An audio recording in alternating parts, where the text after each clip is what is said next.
श्रीगणेशाय नमः। श्रीसीतारामाभ्यां नमः। श्रीहनुमते नमः। श्रीउमापते नमः। श्रीगुरुवे नमः। सब संतन की जय जय। जय जय सीताराम। राधे श्याम। नवम स्कंद 18वां अध्याय। प्रसंग है ययाति चरित्र। ययाति एक राजा हुए, उनका चरित्र। श्री सुखदेव जी कहते हैं, परीक्षित, जैसे शरीरधारियों के 6 इंद्रियां होती हैं, वैसे ही नहुष के 6 पुत्र थे। उनके नाम थे यति, ययाति, संयति, आयति, वियति और कृति। नहुष अपने बड़े पुत्र यति को राज्य देना चाहते थे, परंतु उसने स्वीकार नहीं किया, क्योंकि वह राज्य पाने का परिणाम जानता था। क्योंकि वह राज्य पाने का परिणाम जानता था। राज्य एक ऐसी वस्तु है कि जो उसके दांव पेच और प्रबंध आदि में भीतर प्रवेश कर जाता है,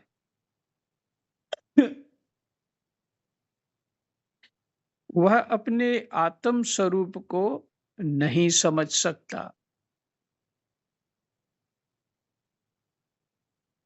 वह अपने आत्म स्वरूप को नहीं समझ सकता। जब इंद्रपत्नी शची से सहवास करने की चेष्टा करने के कारण नहुष को ब्राह्मणों ने इंद्रपद से गिरा दिया और अजगर बना दिया, तब राजा के पद पर ययाति बैठे। वो जो बड़ा भाई था यति, उसने स्वीकार ही नहीं किया।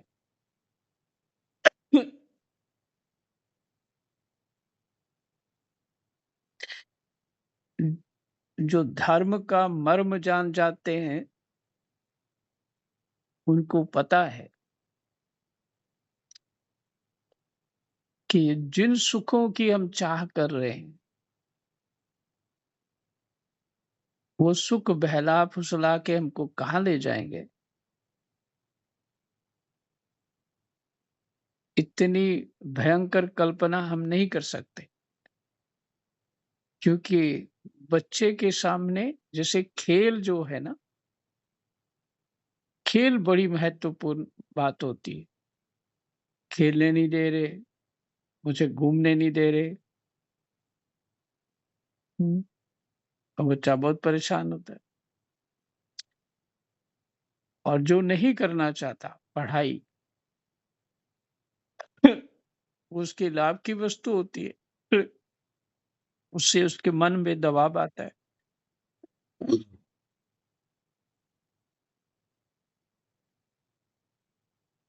तो उसके मन में दबाव आता है इस बात का,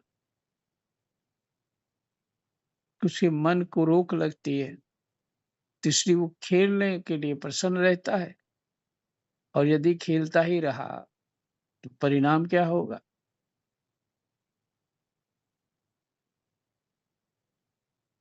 उसी तरह जो हमारी सुख की कामना है, सुखों की कामना है, वो हमें कहाँ पहुंचा देती है। क्योंकि राज्य किस लिए चाहिए? मनमाना भोग के लिए ना, मनमानी चाह के लिए। और क्या करोगे वहां तुम? अगर धर्म की ही रुचि है तो फिर तुम राज्य की चाह ही नहीं करो। जैसे यति ने समझ लिया कि राज्य के दांव पेच जो है, माने उसमें निरंतर बुद्धि शंक्रालु रखनी पड़ती है दूसरों के प्रति। जैसे धनवान को सबके प्रति बुद्धि बड़ी ऐसी पैनी बनानी पड़ती है कि जिसे चौकीदार बड़ा सावधान रहता है कि कोई चोरी ना कर ले। इसलिए उसके अपने रिश्तेदार हों, बच्चे हों और भाई-बंधु हों, सबसे वो सचेत रहता है, कोई मुझे ठग ना ले। और भी बाहर के कारण भी होते हैं, बदमाश लोग ठग लेते हैं, पुलिस वाले ठग लेते हैं, टैक्स वाले ठग लेते हैं। वे कहीं सबसे बच गया तो पार्टी वाले पहुँच जाते हैं, हमें कुछ डोनेशन दो। तो उसके पैसे के लिए बड़ी मारामारी कर बड़े तरीके उसको पैसे निकालने के लिए लगे रहते हैं बड़े लोगों के साथ। तो चैन कहाँ है? चैन नहीं है ना। पीछे मैं बात ही बात में यही बोल रहा था कि पीछे सुबह भी बात शायद हुई है और उससे पहले भी कि चित्त अशांत मत रखो। जो करना है कर दो, देना है दे दो, लेना है ले लो, जो करना है कर दो। चित्त अशांत मत रखो। क्योंकि चित्त परमात्मा में तभी लगेगा जब कुछ पास नहीं होगा। जब कुछ पास नहीं होगा, केवल परमात्मा का भरोसा होगा, तब लगेगा चित्त परमात्मा। भरोसे और बहुत सारे रखे हुए हमने और परमात्मा पे भरोसा दृढ़ करना चाहते हो, कैसे संभव है जी? कैसे संभव हो सकता है?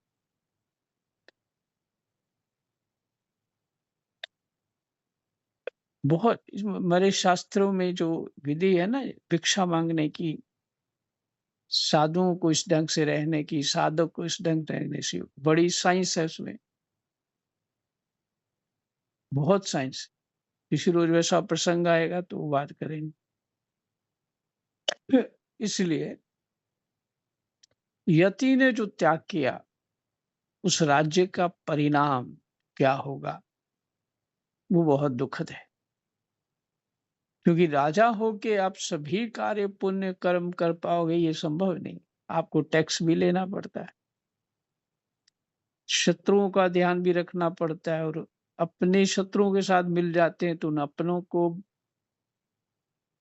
बिना बताए चुपचाप मरवा भी देना पड़ता है। जो अपने चाहे उनके सगे हो कोई भी हो, वो इस तरह से वो गुप्त रूप से राज्य राजा की आंखें खुली रहती हैं गुप्तचरों के माध्यम से। इसलिए पीछे आपने सुना महाराज रामचंद्र जी जो हैं वो अपने राज्य में छुप करके वेश बदल करके, अच्छा गुप्तचर तो उनके पास हैं, उन पे विश्वास भी है, पर फिर भी वो गए कि यार ये जो बता रहे हैं वैसा ही है कुछ और है। तो गए तो वैसे ही सुनने को मिला। कह रहे थे कि मैं राम नहीं हूँ। साल भर पत्नी उसकी कहीं रह के आई और फिर उसके बाद वो उसको फिर घर रख लिया। मैं राम नहीं हूँ। मैंने वो धोबी राम को बड़ा छोटा बता रहा था। अपने से छोटा ही बता रहा था।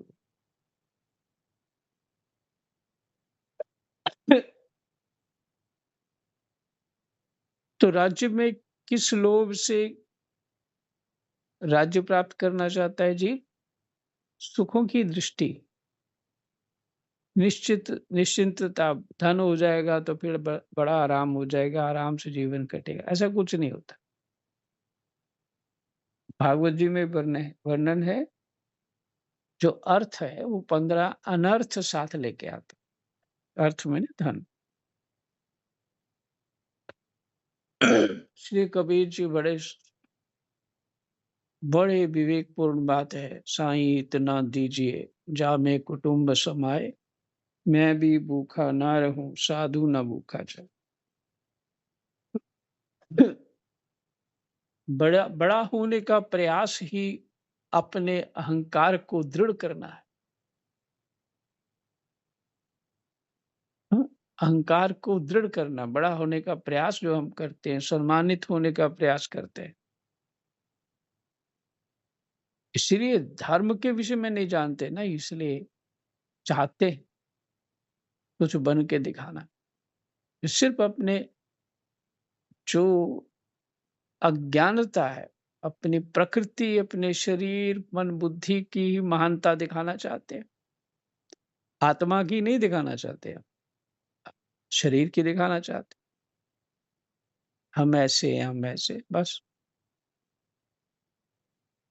और जब शरीर पुराना हो जाता है, पता लगता है हम कैसे हैं। तो फिर यति ने त्याग का जो चिंतन किया कि त्याग देना चाहिए, उन्होंने स्वीकार ही नहीं किया और ययाति ने स्वीकार कर लिया।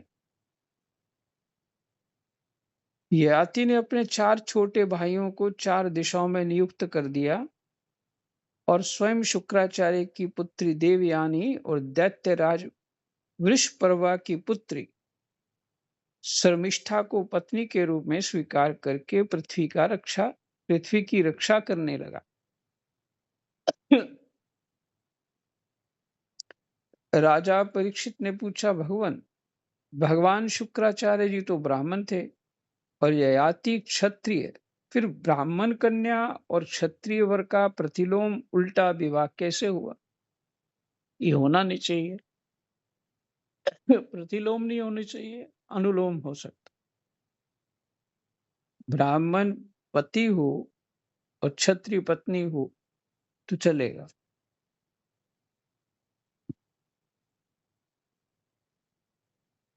इससे बहुत सारी संतानें जो हैं राजाओं की, बड़े-बड़े राजाओं की, वो ब्राह्मणों की संतानें। तो बड़ा विज्ञान है इसके पीछे, साधारण बात नहीं। उतना विस्तार चाहिए समझने के लिए। जैसे व्यास जी की ये ये पांडव वंश, कुरुवंश जो है, ये व्यास जी की तो संतान है। धृतराष्ट्र भी व्यास जी की संतान है, विदुर भी व्यास जी की संतान है और पांडव भी व्यास जी की संतान है। और इन्हीं दोनों में आपस में युद्ध हुआ, पांडवों में, कौरवों में। तो ये कैसे प्रतिलोम का विवाह नहीं होना चाहिए ऐसा। और कोई छोटे-मोटे ऐसे मजबूरी में कर लिया वो ठीक है, धर्म को नहीं जानता। क्योंकि उसका कारण होता है कि देवता स्वीकार नहीं करते। उस संतान का दिया हुआ वस्तु देवता स्वीकार नहीं करते। आजकल ये लोग सब लोग बात भूल रहे हैं। श्री सुखदेव जी ने कहा, राजन, दानव राज वृषपर्वा की एक बड़ी माननीय कन्या थी।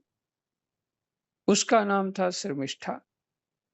वह एक दिन अपनी पुत्री देवयानी और हजारों सखियों के साथ अपनी राजधानी के श्रेष्ठ उद्यान में टहल रही थी। उस उद्यान में सुंदर सुंदर पुष्पों से लदे हुए अनेकों वृक्ष थे। उसमें एक बड़ा ही सुंदर सरोवर था। सरोवर में कमल खिले हुए थे और उन पर बड़े ही मधुर स्वर से भौरे गुंजार कर रहे थे। उसकी ध्वनि से सरोवर का तट गूंज रहा था। जलाशय के पास पहुंचने पर उन सुंदरी कन्याओं ने अपने अपने वस्त्र तो घाट पर रख दिए और उस तालाब में प्रवेश करके वे एक दूसरे पर जल उलीच उलीच कर क्रीड़ा करने लगी। उसी समय उधर से पार्वती जी के साथ बैल पर चढ़े हुए भगवान शंकर आ निकले। उनको देखकर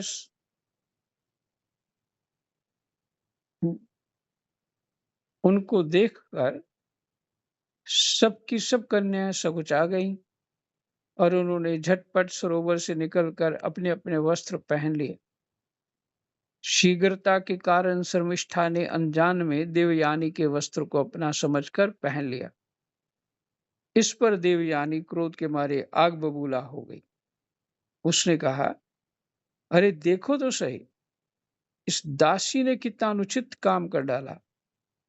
राम राम, जैसे कुतिया यज्ञ के हविष्य उठा ले जाए, वैसे ही इसने मेरे वस्त्र पहन लिए हैं। जिन ब्राह्मणों ने अपने तपोबल से इस संसार की सृष्टि की है, जो परम पुरुष परमात्मा के मुख रूप हैं, जो अपने हृदय में निरंतर ज्योतिर्मय परमात्मा को धारण किए रहते हैं, ब्राह्मणों के गुण बता रहे हैं। और जिन्होंने संपूर्ण प्राणियों के कल्याण के लिए वैदिक मार्ग का निर्देश किया है,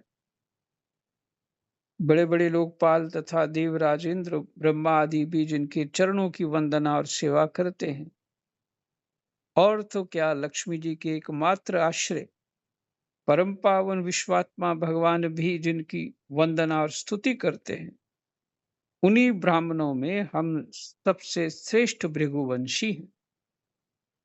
ब्राह्मणों में भी श्रेष्ठ हैं और भृगुवंशी।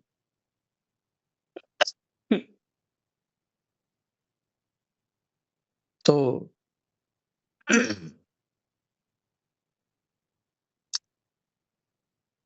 ये ब्राह्मणों के लक्षण हुए,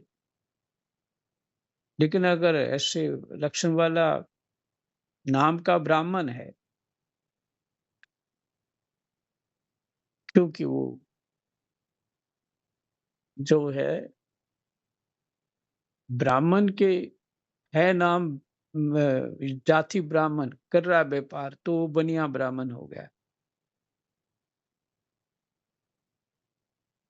है ब्राह्मण कर रहा है नौकरी जी हजूरी, तो शूद्र ब्राह्मण हुआ।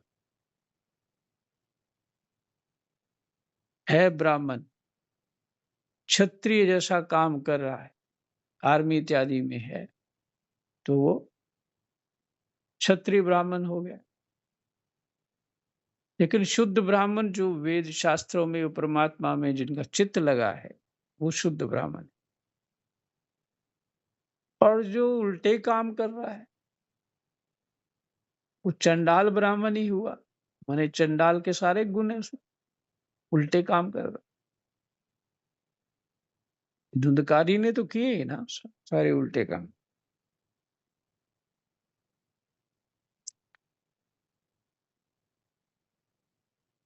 तो उन्हीं ब्राह्मणों में हम सबसे श्रेष्ठ भृगुवंशी हैं, और इसका पिता प्रथम तो असुर है, फिर हमारा शिष्य है। इस पर भी इस दुष्टा ने जैसे शूद्र वेद पढ़ ले, उसी तरह हमारे कपड़ों को पहन लिया है।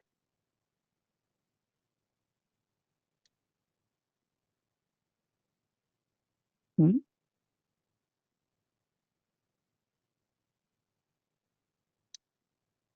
जब देवयानी इस प्रकार गाली देने लगी, तब शर्मिष्ठा क्रोध से तिलमिला उठी।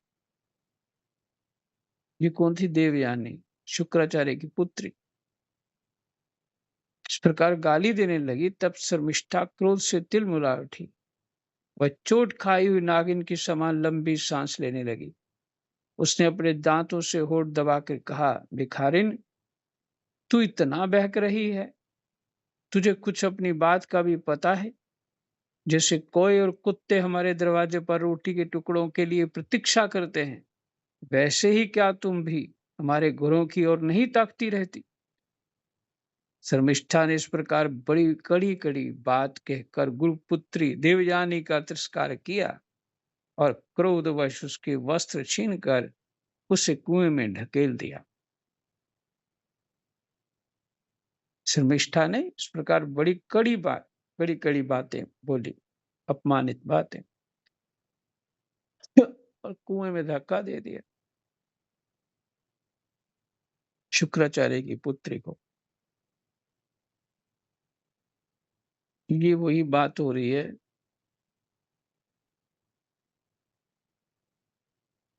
जिस जिसका पति इंस्पेक्टर होता है ना, उसकी पत्नी डीएसपी होती है। वो कहीं भी जाएगी उसका रूप बड़ा डबल होता है।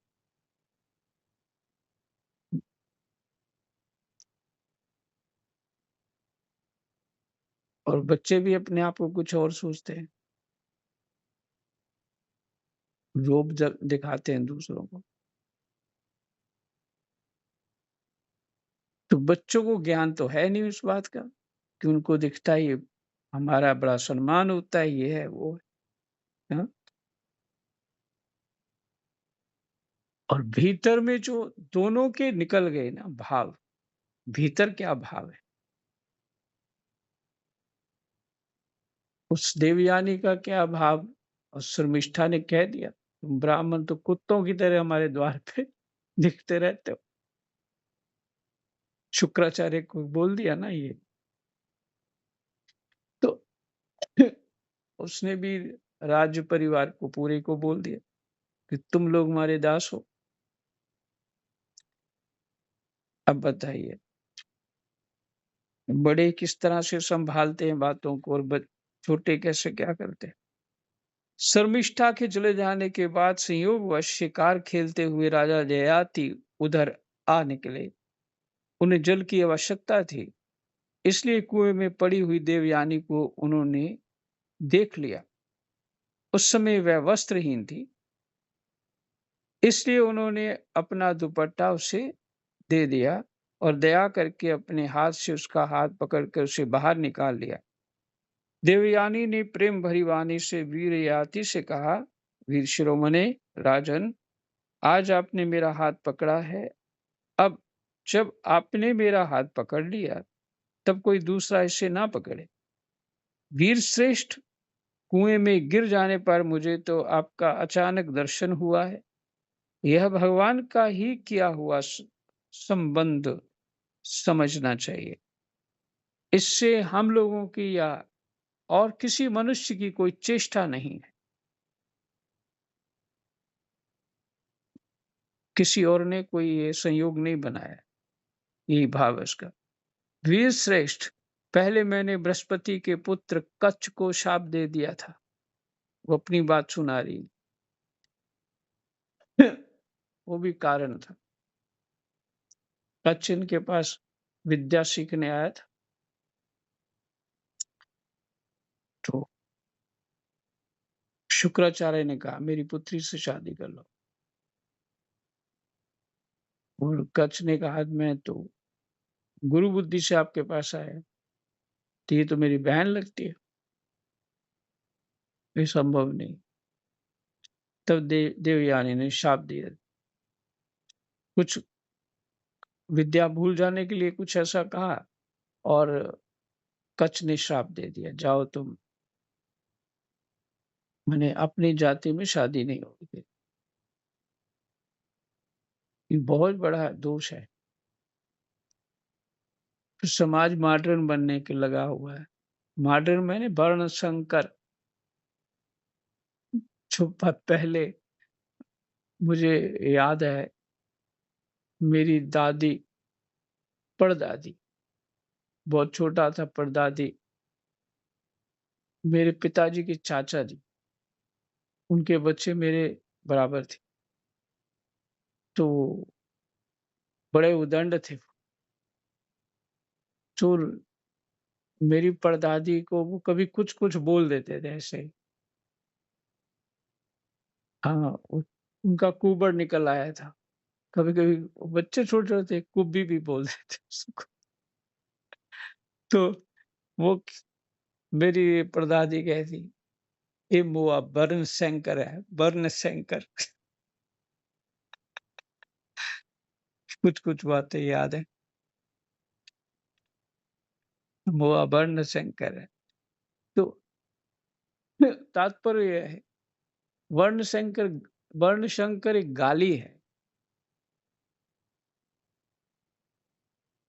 हाँ? अब देखिए यहाँ श्राप दे दिया वर्णशंकर का।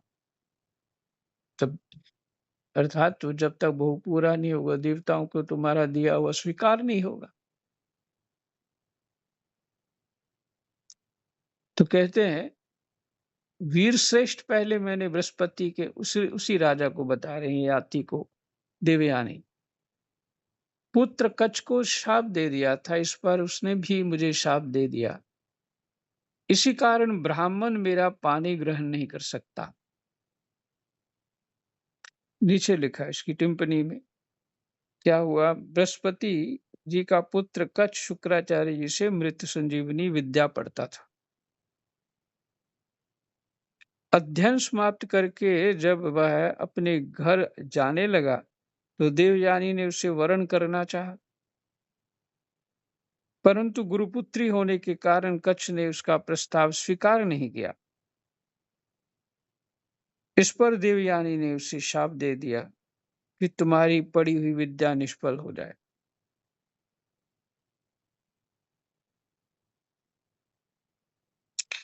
कच्छ ने भी उसे शाप दे दिया कि कोई भी ब्राह्मण तुम्हें पत्नी रूप में स्वीकार ना करेगा।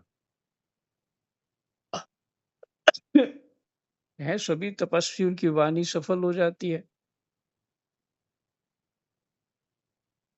लेकिन देवयानी ने एक बार तो अभी शर्मिष्ठा को बोल दिया उल्टा सीधा, पहले कच्छ को बोल दिया था, और जो लिखा नहीं पहले और भी कहीं बोला हो तो भोगना तो पड़ेगा ही, फिर उदंडता करोगे तो भोगना पड़ेगा। ययाति को शास्त्र प्रतिकूल होने के कारण, ययाति को शास्त्र प्रतिकूल होने के कारण ये संबंध अभीष्ट तो ना था, ये शास्त्र के प्रतिकूल।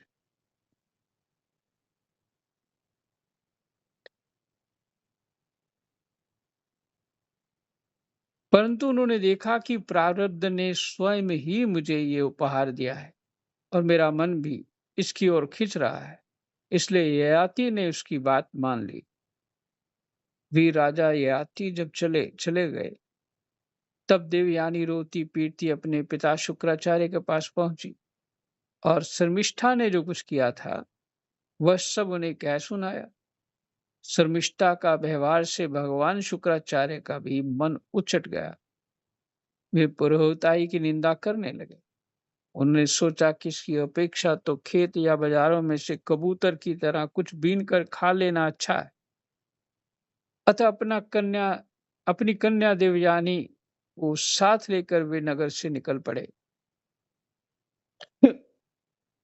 जब वृषप्रभा को ये मालूम हुआ तो उनके मन में ये शंका हुई कि गुरुजी कहीं शत्रुओं की जीत ना करा दें अथवा मुझे शाप ना दे दें। अतः वे उनको प्रसन्न करने के लिए पीछे पीछे गए और रास्ते में उनके चरणों पर सिर के बल गिर गए। भगवान शुक्राचार्य जी का क्रोध तो आधे ही क्षण का था। हाँ, ब्राह्मण का क्रोध ऐसा ही होता।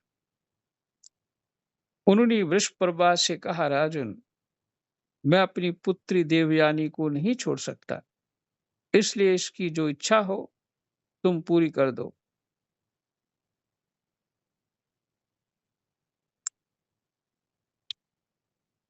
फिर चलने में कोई आपत्ति नहीं होगी। जब वृषप्रभा ने ठीक है कहकर उनकी आज्ञा स्वीकार कर ली, तब देवयानी ने अपने मन की बात कही। उसने कहा, पिताजी मुझे जिस किसी को दे दें और मैं जहां कहीं जाऊं, शर्मिष्ठा अपनी सहेलियों के साथ मेरी सेवा के लिए वहीं चले।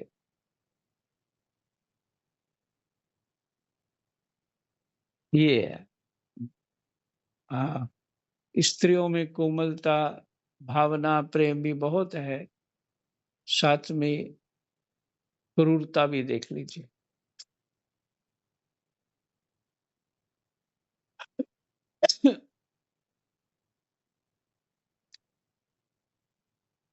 देवयानी को ये भूल जाना चाहिए था, जो सो हुआ सो हो गया। ठीक है। शर्मिष्ठा ने अपने परिवार वालों का संकट और उनके कार्य का गौरव देखकर देवयानी की बात स्वीकार कर ली। वे अपनी 1000 सहेलियों के साथ दासी के समान उसकी सेवा करने लगी।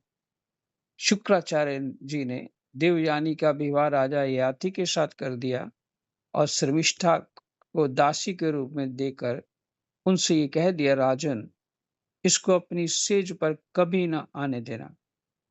परीक्षित कुछ ही दिनों के बाद देवयानी पुत्रवती हो गई। उसको पुत्रवती देखकर एक दिन शर्मिष्ठा ने भी अपने ऋतुकाल में देवयानी के पति ययाति से एकांत में सहवास की याचना की। शर्मिष्ठा की पुत्र के लिए प्रार्थना धर्म संगत है। ये देखकर धर्मज्ञ राजा ययाति ने शुक्राचार्य की बात याद रहने पर भी यही निश्चय किया कि इस समय प्रारब्ध के अनुसार जो होना होगा हो जाएगा। देवयानी के 2 पुत्र हुए, यदु और तुर्वसु, तथा वृषपर्वा की पुत्री शर्मिष्ठा के 3 पुत्र हुए।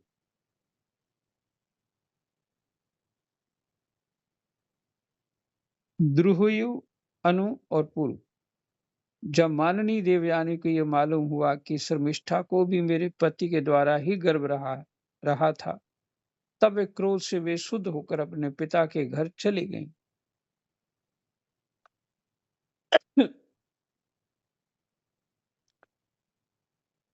कामी ययाति ने मीठी मीठी बातें, अनुनय विनय और चरण दबाने आदि के द्वारा देवयानी को मनाने की चेष्टा की।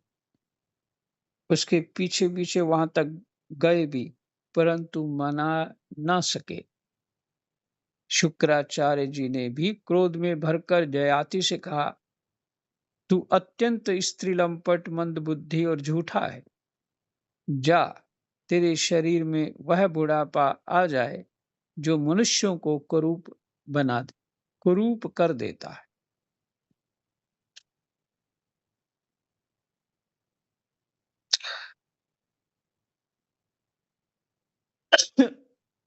ययाति ने कहा, ब्राह्मण, आपकी पुत्री के साथ विषय भोग करते करते अभी मेरी तृप्ति नहीं हुई। इस शाप से तो आपकी पुत्री का भी अनिष्ट ही है। इस पर शुक्राचार्य जी ने कहा, अच्छा, जाओ, जो प्रसन्नता से तुम्हें अपनी जवानी दे दे, उससे अपना बुढ़ापा बदल लो। शुक्राचार्य जी ने जब ऐसी व्यवस्था दे दी, तब अपनी राजधानी में आकर ययाति ने अपने बड़े पुत्र यदु से कहा, बेटा, तुम अपनी जवानी मुझे दे दो और अपने नाना का दिया हुआ ये बुढ़ापा तुम स्वीकार कर लो, क्योंकि मेरे प्यारे पुत्र, मैं अभी विषयों से तृप्त नहीं हुआ, इसलिए तुम्हारी आयु लेकर मैं कुछ वर्षों तक और आनंद भोगूंगा।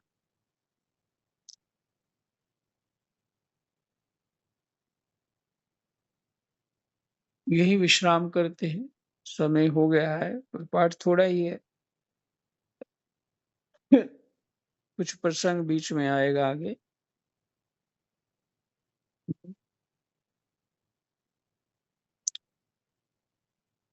किस तरह के कर्म के फेर जीव को कहां से कहां ले जाते हैं।